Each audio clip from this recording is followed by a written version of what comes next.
Jamaican in New York. That's the sound of the man working on the chain. Been all your life, so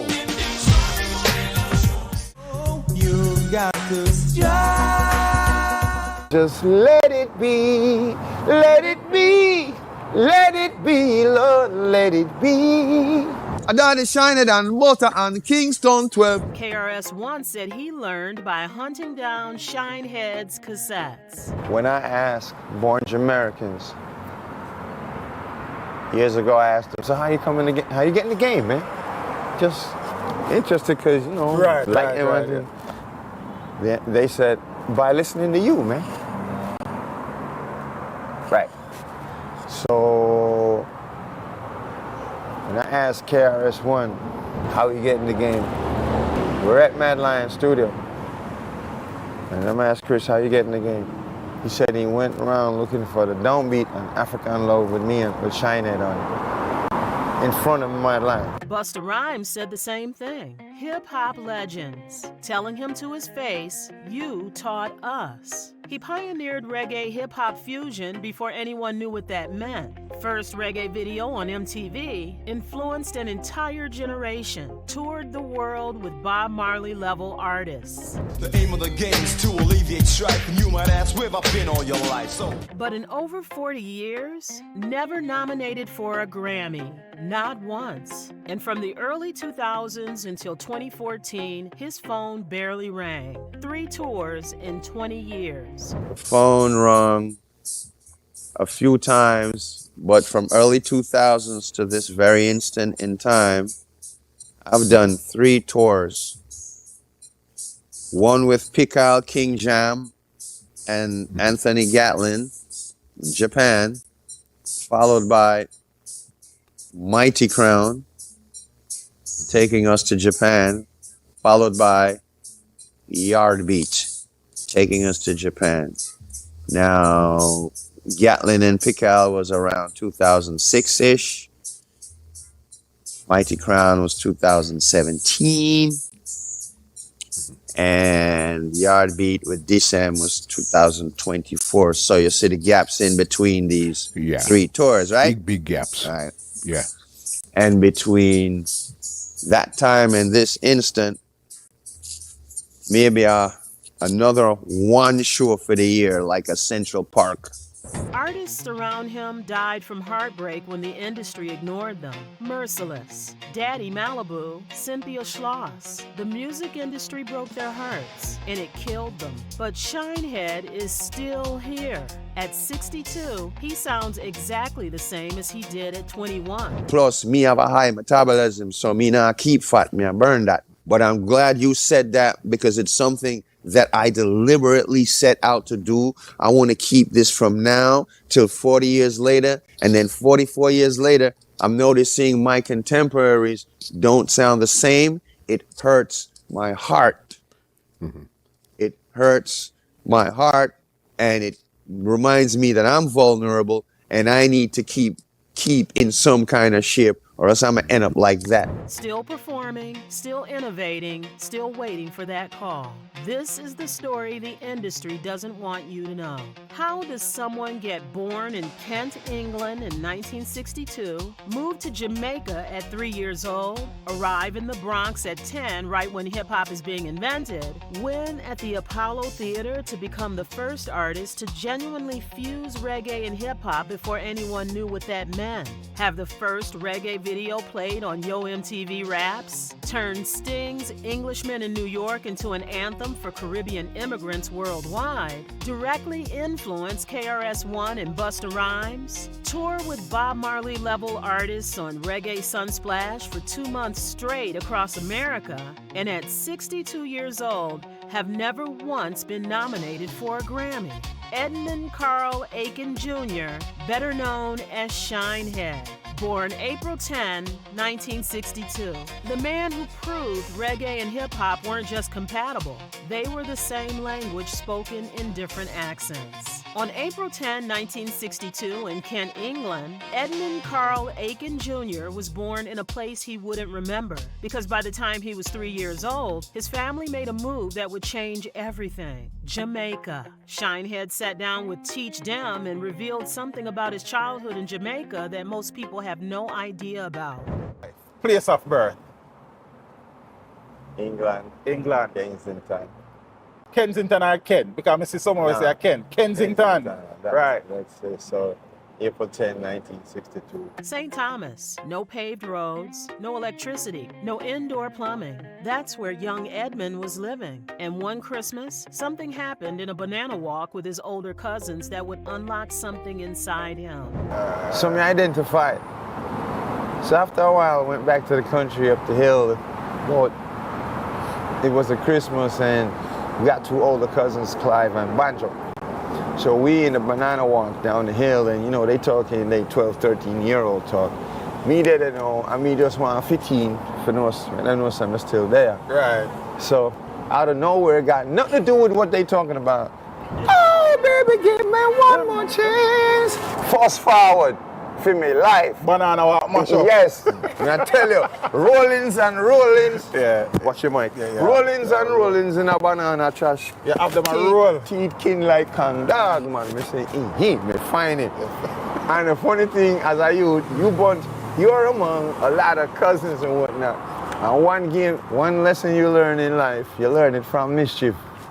He found his voice, and he kept it secret until high school. But the real moment that changed everything came when he was 7 years old at a dance. As a little 7-year-old now, you're tired, I just glad for pause. So I fell asleep on a subwoofer. You fell asleep and it was playing? It was playing, I'm in a business, I'm sitting for lay down pan, and you can't tell me say I wasn't infused that night. With the music. Right, as a little barefoot 7-year-old. You can't tell me say I get my superpowers this or two. This you get so This or two, the whole of them, you know, little incidences and whatnot. As kooky as they may sound. See? Right. Walking 9 miles through bushes, falling asleep on a subwoofer while the music played. And Shinehead believes to this day that something happened that night, something that gave him his powers. But there was another moment happening just down the street from where Edmund lived that would teach him something crucial about sound system culture. Yeah, if I really want to reach, and it's really not a reach, because when we're at Horizon Park, reggae can't do playing at the yard. So it's more a Marty Robbins and a Pat Boone situation. It's more a Mahalia Jackson situation, see?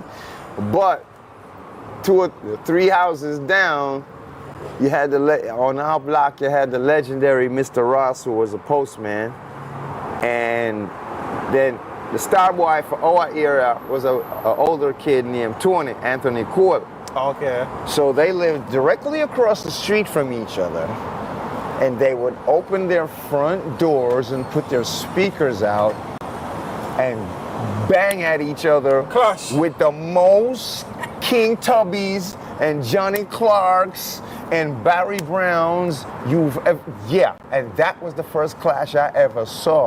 A sound system clash, right on a residential street, before Edmund even knew what a clash was, the first one he ever witnessed. In 1972, Edmund made a trip to the United States for the first time, Spanish Town to the Bronx, but he came back to Jamaica a year later. In 1973, the family returned, and Edmund settled in Horizon Park, Spanish Town. He attended St. Catherine High School, played basketball, lived at 16 Tropical Drive. But in June of 1976, everything changed again. Edmund left Jamaica for good, back to the Bronx. And this time, hip-hop wasn't just starting, it was exploding. So, 1976, though, you land Bronx? Yeah. Bronx. Yeah, June, Bronx. Yeah. Edmund arrived in the Bronx at the perfect moment. DJ Kool Herc, who was also Jamaican, was throwing parties at 1520 Sedgwick Avenue.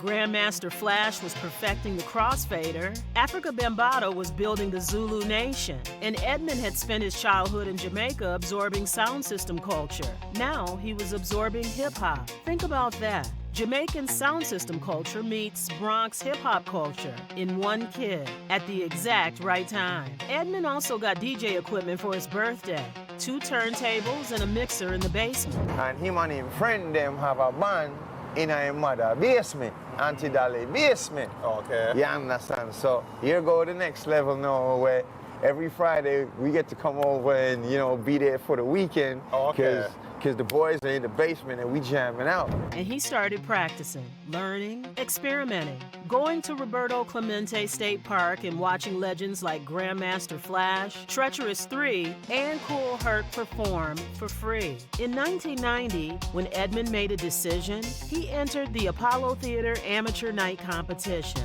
and he performed Johnny Gill's Rub You the Right Way. He won, destroyed the competition, and Edmund realized that night this was his calling. But by then, Edmund wasn't Edmund anymore. He was Shinehead. And the story of how he got that name is wild. Shinehead sat down with Entertainment Report podcast and explained how the name came to him. I walked down the hallway to my sister's room. Now, can I pause for just a second? Yeah. Sister's Starfire. Starfire, yes. She is also a reggae artist? Yes. Please continue. Starfire and Shango Tracks. Yes, that's my brother. See, and I go in Starfire's room and I said, Shinehead. And that was the second piece of bust a gut laughing.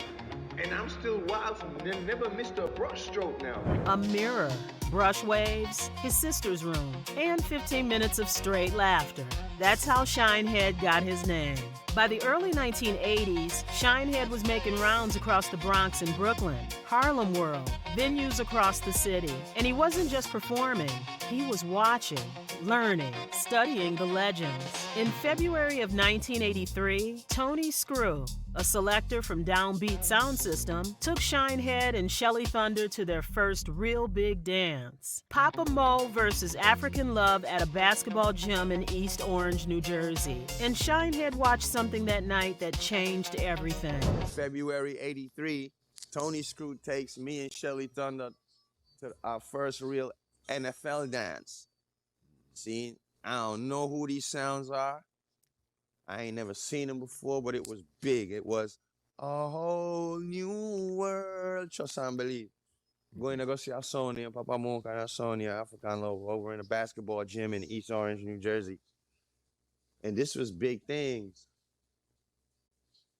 And I remember African Love was honestly getting clobbered with Mook. I mean, Mook only had Mikey Jarrett, Louis Rankin, Bobby Culture, Clydefield Marshall, Rankin Joe. Did I leave anybody out? Did I say Louis Rankin? Okay. Yeah, man. And Claude and Mikey on African Love just, you know, standing over there, taking the dignified beating, looking like 2 copies of Gregory Isaacs, just, you know, just a whole them order. Yeah. I'm like, man, this don't look right. Everybody over there, so ain't nobody over here. So I gonna let that bother him. 2 toes I already him drop and Screw say it bite me. Tony Screw, Dung Beak say it bite me. Say, I want them bite you. You wanna touch it? And hell yeah, it bit me wicked. What? Papa Mo was pounding African Love. Then the Chim Cherry rhythm dropped, and the entire dance changed. That was the first real forward Shinehead ever witnessed, and he knew he had to get on that rhythm. On New Year's Eve going into 1984, Shinehead recorded his first song at Harry J Studios in Kingston, Jamaica, Billie Jean. Michael Jackson's Billie Jean had just exploded. Shinehead took the Chim Cherry rhythm and flipped it, changed 2 words in the entire song. Michael sang she was more like a beauty queen. Shinehead sang she was more like an M16. And there's a reason he made that change. Shinehead explained it to Entertainment Report. And I admired Jermaine Jackson because him play bass. Tito play guitar, Michael sing, Jackie play congas. You know, it wasn't just 5 or 6 singers. It wasn't just a family of singers, a family of musicians. Gun culture. Everywhere Edmund grew up, Jamaica, the Bronx, Hollywood. It was unavoidable. But Billie Jean wasn't just a recording session. It was something Shinehead had already tested before he ever stepped foot in that studio. Test in the field, watch the reaction, then record it. That's how Shinehead operated. But when Shinehead walked into Harry J Studios that day, something struck him. Something that would stay with him forever. To that with other sound systems where we actually get to string up and duke it out. Yeah. Should be quite academic. Look forward to it. Very, very interesting. Very interesting. As I said, I wanted to talk to you about some of your accolades because I know this year, 2024, makes it the 30th anniversary of your last major studio album that came out was Trodding. Yeah. All right. And I know you and Bobby Digital worked on the album there. What was it like working with Bobby Digital on an album like Trodding? It was a great learning experience, not just Bobby Digital, but Steely and Clevie. There was a lot of learnings, there was a lot of jokes, you know, and it was pretty easy. Like, neatly, me never want a session for done because what they're making, I want, I like, I love, I need. We don't have my little set of literature to put on that already. And to me, it was so much fun, like, the session I got done too quick. Some more time with us.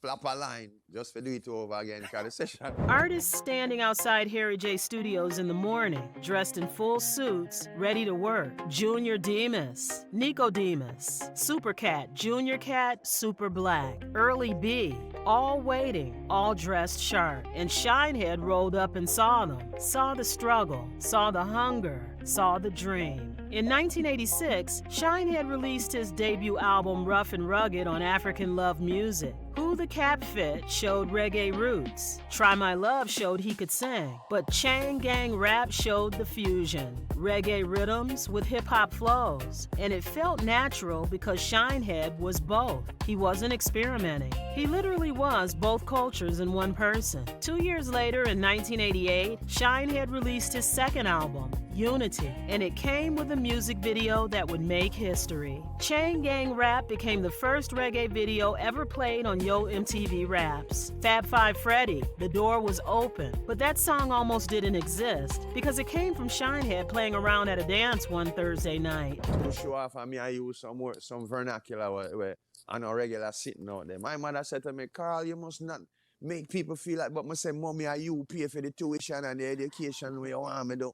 Johnny Osborne's I'm on the Move, a Thursday night at Reggae Lounge. Shinehead started filling in some blanks. The crowd went wild. He knew he had something. But while Shinehead was building his career, something else was happening. He was influencing artists who would become legends. And years later, they told him to his face. Shinehead was at Mad Lion Studio in Los Angeles, and he asked KRS-One a simple question about how he got into the game. That you were one of, if not the first, Jamaican artist per se that got crossover success.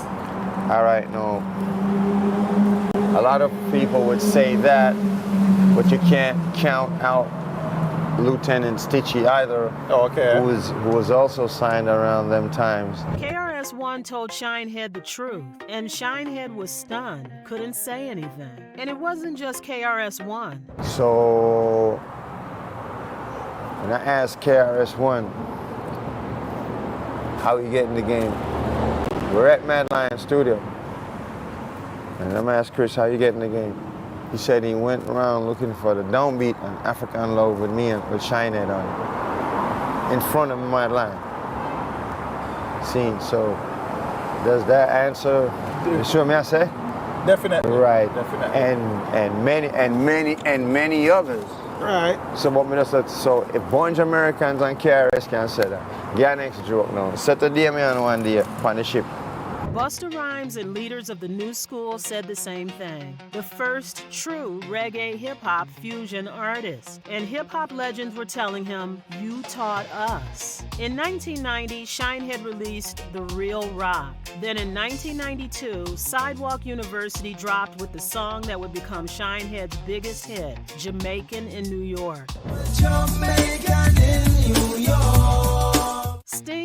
Englishmen in New York was massive, about being British in America, about feeling like an outsider. Shinehead flipped it, made it Jamaican, made it immigrant, made it Caribbean diaspora.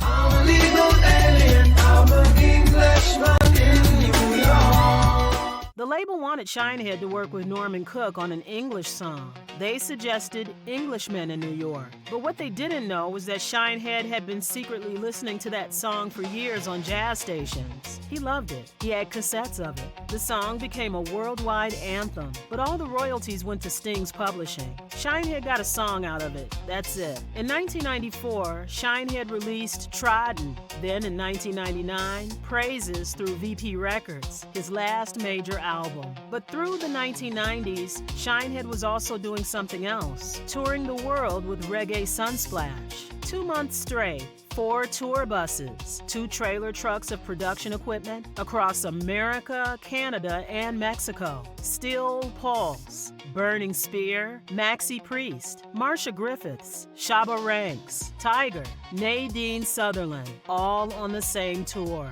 In 1989, Shinehead went to Japan for the first time with Sunsplash. 50,000 people, purple afro wig, red and green fur boas, ripping the stage apart.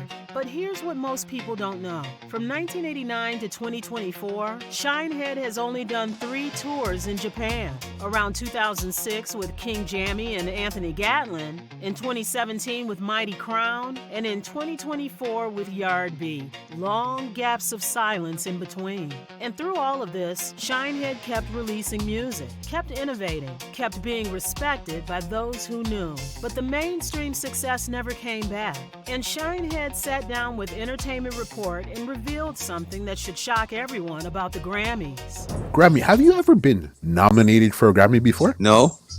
Never, not once. The man who pioneered the fusion, who influenced legends, who toured the world, never nominated for a Grammy. But here's the real story about what happened to Shinehead's career from the early 2000s onward.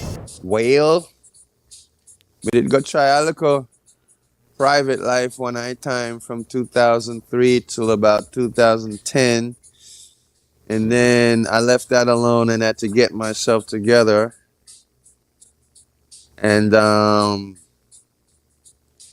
it felt very free and freeing, not having to, all right, we got to do an album now, so that means deadlines. 3 tours in over 20 years. That's it. The phone just stopped ringing. Shinehead watched what happened to other artists when the industry ignored them. Merciless died.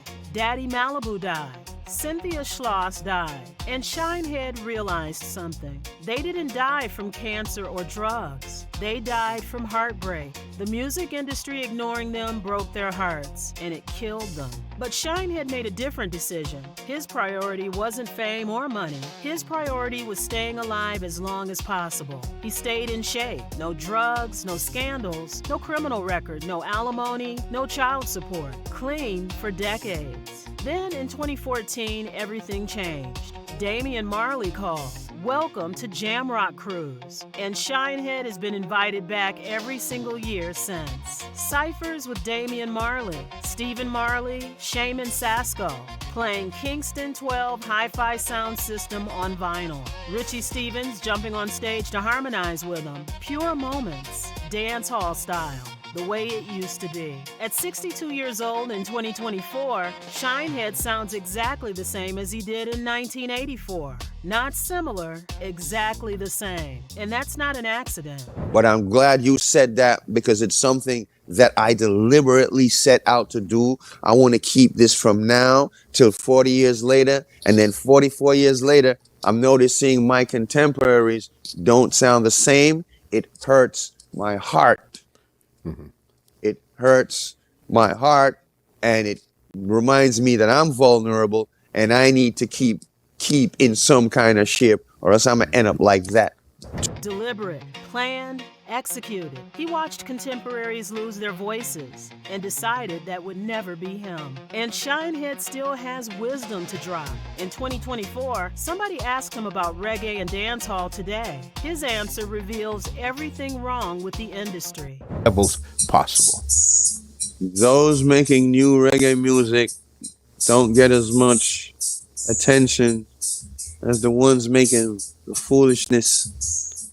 See, the Kabakas, the Proteges, the Bugles, the Janines that make the conscious stuff, the Damians even.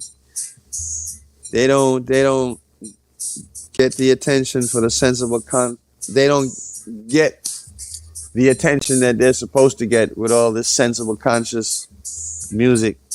You know, it's the other bullshit that get more attention. That's a bother. Edmund Carl Aiken Jr., Shinehead, born in England, raised in Jamaica, made his name in the Bronx, created a sound nobody else could create, influenced KRS-One and Busta Rhymes, scored worldwide hits, and at 62, still sounds exactly the same.